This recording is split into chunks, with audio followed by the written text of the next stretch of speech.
That's great information. I can relate to a lot of those reasons.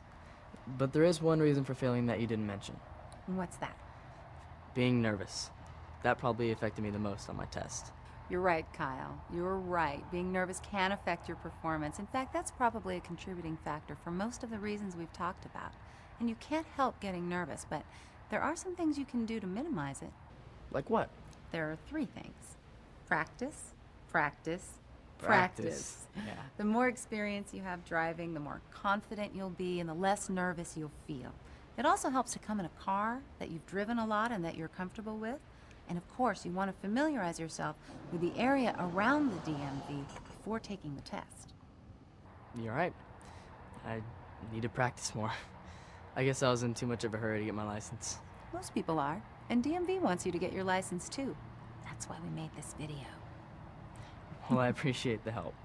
Now I know what to do before my next test. You're going to do really well, Kyle. I think so too. Thanks to you, of course.